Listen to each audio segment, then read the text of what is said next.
ये हांगरू लूप्स के जैसा ही एक के बाद एक का यू क्यों बोलते हैं, वो में हल्का सा टिप। मुझे तो मजा आ रहा है गाड़ी चला करके। इन सब जगहों पे गाड़ी चलाना भी एक, हाँ, जिनको इन गाड़ी में इस ढंग से वॉमिटिंग टेंडेंसी हो,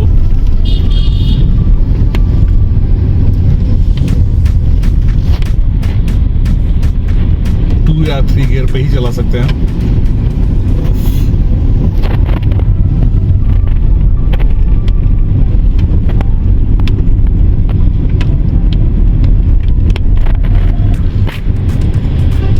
यहाँ बादल के अलावा कुछ नजर नहीं आ रहा कर रहा है वो, तो नीचे ना ही देखे तो बेहतर है।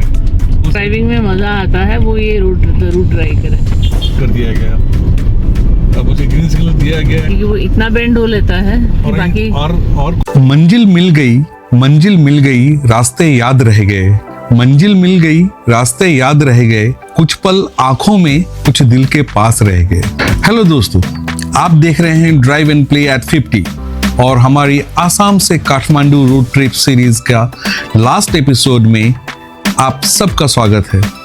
और आखिरकार हम काठमांडू से सिलीगुड़ी इंडिया के लिए निकल रहे हैं, अपने साथ लेकर बहुत सी खूबसूरत यादें। ये सिर्फ एक रोड ट्रिप नहीं था, बल्कि पहाड़ों, मंदिरों, रास्तों और एहसास से भरा एक यादगार सफर था। सफर यहीं खत्म होता है, पर ये यादें हमेशा हमारे साथ चलती रहेगी। सफर के दौरान हम रुके एक नेपाली भांसा घर में, जहां हमने ट्रेडिशनल नेपाली ब्रेकफास्ट का मजा लिया। और अब हम पहुंचे मत्स्य गांव, जो काठमांडू से लगभग 30 to 35 मिनट्स की जर्नी पर स्थित है। इस गांव का नाम एक पुरानी कहानी से जुड़ता है, जो एक छोटी सी फिश, मच्छा और एक दिव्य घटना से निकला था। कहा जाता है कि एक समय एक नौजवान ने एक छोटी सी मछली को बचाने के लिए पानी में डाला और अगले दिन वो मछली इतनी बड़ी हो गई कि हमेशा के लिए उस छोटे पानी में के बर्तन में ना रह पाई। तभी उस महान मछली ने अपना असली रूप दिखाया और भगवान विष्णु के अवतार मत्स्य नारायण के रूप में प्रकट हुई। इस घटना को याद रखते हुए यहाँ मत्स्य नारायण मंदिर बनाया गया और गांव का नाम मत्स्य गांव पड़ा, मच्छा का गांव।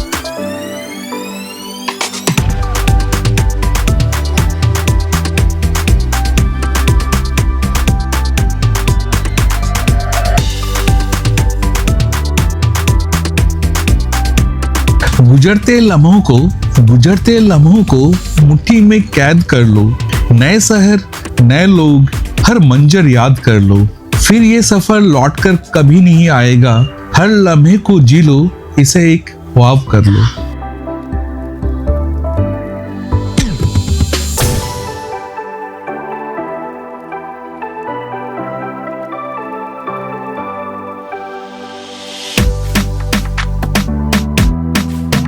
मूलकोट के उस पवित्र क्षेत्र से गुजर रहे हैं जहां शेटी देवी माता का प्रसिद्ध मंदिर स्थित है।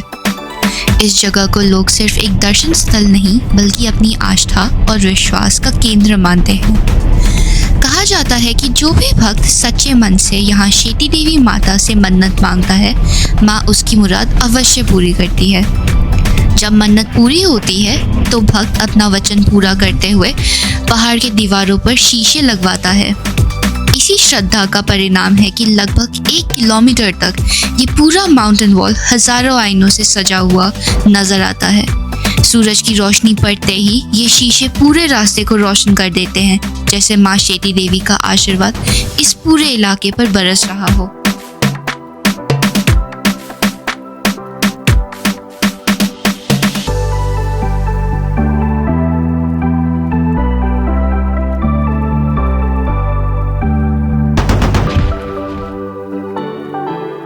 अब हम माजुआ गांव से गुजर रहे हैं। एक तरफ पहाड़ों की खामोशी और बिल्कुल सड़क के साथ साथ नारायणी नदी अपनी पूरी ताकत और रवानी के साथ बह रही है। गांव, रास्ता और नदी तीनों मिलकर इस सफर को एक खूबसूरत कहानी में बदल देते हैं।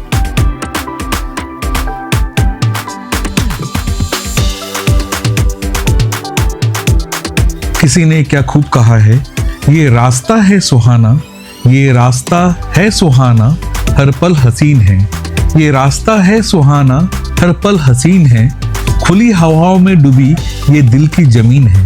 ना कोई फिक्र है ना कोई अब गमगीन है, बस चलते रहना है, ये समा रंगीन है।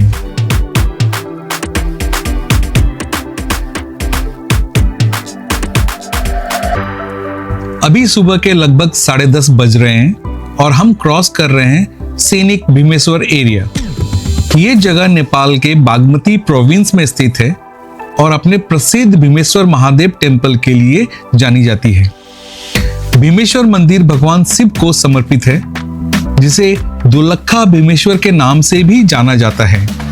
लोकल विश्वास के मुताबिक मंदिर से जुड़ी कई प्राकृतिक घटनाओं का भविष्य के संकेत के रूप में देखा जाता रहा है, जिस वजह से यह स्थल आस्था और रहस्य दोनों का केंद्र माना जाता है।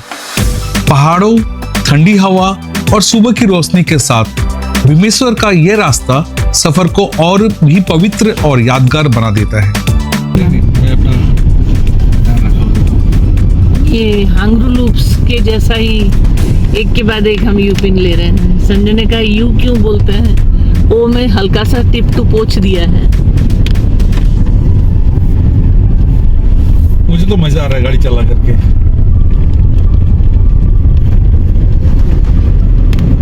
इन सब जगहों पे गाड़ी चलाना भी चैलेंजिंग है, but I'm enjoying। संजय ने बोला अब मुझे समझ में आया कि ड्राइविंग स्कूल में 8 बनाने के लिए क्यों देते हैं। हाँ, जिनको इन गाड़ी में इस ढंग से वॉमिटिंग टेंडेंसी हो, वो तो भाई इन सब रास्ते में ना आए तो बेहतर है। कमर आपकी सीधी रहती ही नहीं है। हाँ।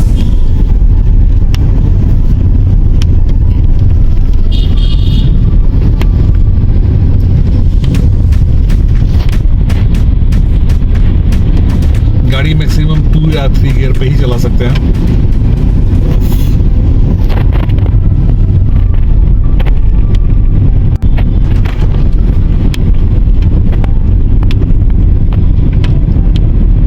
धुंध और लूप्स।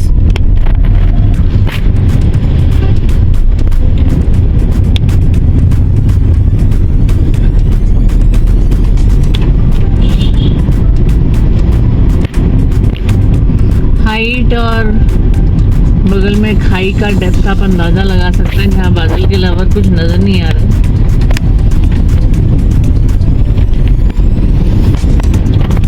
और टेक्निकली मैं तो ये बोलूँगा कि इन सब जगहों पे ड्राइविंग जो कर रहा है वो तो नीचे ना ही देखे तो बेहतर है। वो सिर्फ रोड पे ही फोकस करे, उसे कुछ और दिखना भी नहीं चाहिए। बिल्कुल। Himalayas but still you can enjoy. Driving करना एक अलग ही आनंद है, एक अलग ही मजा है। जिसको ड्राइविंग में मजा आता है वो ये रूट ड्राइव करे। ड्राइवर 7 अब बाइक वालों को देख सकते हैं कि वो कितनी स्पीड से निकल रहा है। अब तो मुझे काकोली से सर्टिफिकेट भी मिल गया है, एप्रिसिएशन सर्टिफिकेट मिल गया चलाने के लिए। जाते वक्त में नहीं था, जाते वक्त में मेरा ग्रेडिंग बहुत ही लो कर दिया गया था। आते वक्त में भी मेरा जो सर्टिफिकेट है थोड़ा सा अपग्रेड कर दिया गया। अब मुझे ग्रीन सिग्नल दिया गया है कि मैं उत्तराखंड में भी गाड़ी चला सकता हूँ और लेह लद्दाख में भी जा सकता हूँ। सोचेंगे उत्तराखंड वाला थोड़ा सा और स्टीप है, तो उसमें एक आध और प्रैक्टिस हो जाए तो बेहतर है। ये सिंधुली गढ़ी प्रवेश द्वार।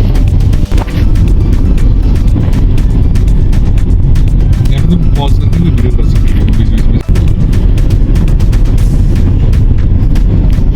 ये हांगरू लूप्स ही हैं।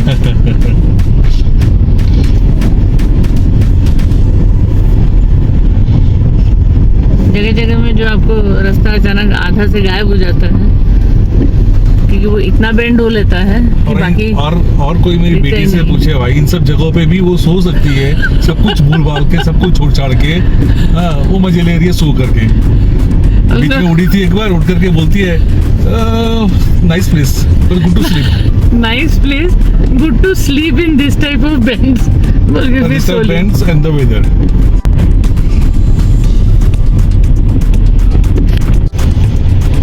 मेरी टूर गाइड कम नेविगेटर। मेरी ये नेविगेटर नहीं होती तो चलाना सच में मुश्किल था गाड़ी। मैं तो सिर्फ गाड़ी चला रहा हूँ, बाकी नेविगेशन, कहाँ कौन सा रोड पकड़ना है, कहाँ से जाना है, स्पीड क्या होनी चाहिए, कितने सारे लूप्स हैं, वो सारा इन्फॉर्मेशन मुझे एकदम मिसेस गूगल मेरे बगल में बैठी हुई है, क्योंकि गूगल तो जनरली काम करती नहीं है यहाँ पे।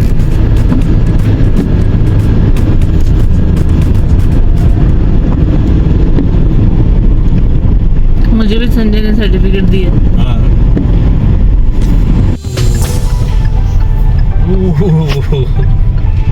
विजिबिलिटी आप देख सकते हैं ऑलमोस्ट नील है, और ये डबल हेयर पिन बेंड है।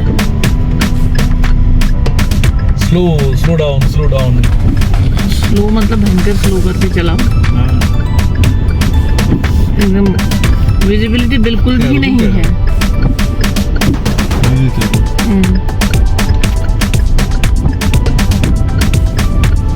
रोकना है, रोको फिर साइड में जगह। हमने गाड़ी रोक दी है, अब देख सकते हो क्योंकि हमें कुछ नहीं दिख कुछ रहा। नहीं दिख रहा है। It's not wise to drive in. जैसे हम भद्रकाली के पवित्र क्षेत्र में पहुंचे, मौसम ने अचानक अपना रूप बदल लिया। चारों तरफ घनी धुंध छा गई, इतनी गहरी कि रास्ता भी आंखों से ओझल हो गया। भद्रकाली, जहां मां काली का एक रूप की पूजा होती है, हमेशा से शक्ति और रक्षा का प्रतीक माना गया है। शायद इसी पवित्र हवा का असर था कि इस धुंध भरे माहौल में भी एक अलग ही सुकून महसूस हो रहा था। जब ड्राइव करना मुश्किल हो गया तो रास्ते के किनारे एक छोटी सी चाय की दुकान पर हम रुके। गर्म चाय के हर सीप के साथ ठंडी हवा और धुंध का एहसास इस पल को और भी यादगार बना रहा था। सच कहूं तो सफर की अब तक की सबसे लजीज चाय शायद यही मिली। धीरे धीरे जब धुंध छटने लगी और विजिबिलिटी थोड़ा बेहतर हुई, हमने फिर से सफर शुरू किया, नई ऊर्जा, नई श्रद्धा और नई कहानियों के साथ। अगर आपको ऐसे ही रियल रोड ट्रिप्स, पहाड़ी सफर और स्पिरिचुअल एक्सपीरियंसेस पसंद आते हैं तो ड्राइव एंड प्ले एट 50 को सब्सक्राइब करना ना भूलें। वीडियो को लाइक करके हमें जरूर एनकरेज करें। इस पूरे सफर के दौरान जो भी लोग सीधे या परोक्ष रूप से हमारी मदद बने, हमें गाइड किया, हौसला बढ़ाया और इस जर्नी को यादगार बनाया, हम दिल से आप सबका धन्यवाद करते हैं।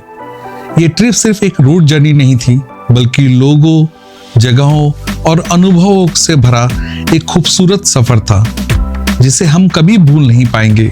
हम वादा करते हैं कि हम फिर से जरूर लौटेंगे। अगला सपना मुस्तांग वैली का को करीब से देखना। आप सब से एक छोटी सी रिक्वेस्ट है, हमारे channel drive and play at 50 पर बने रहिए, क्योंकि बहुत जल्द हम आपके लिए लेकर आ रहे हैं एक और जबरदस्त और एक्साइटिंग तवांग रोड ट्रिप। तब तक के लिए अपना और अपनों का ख्याल रखिए।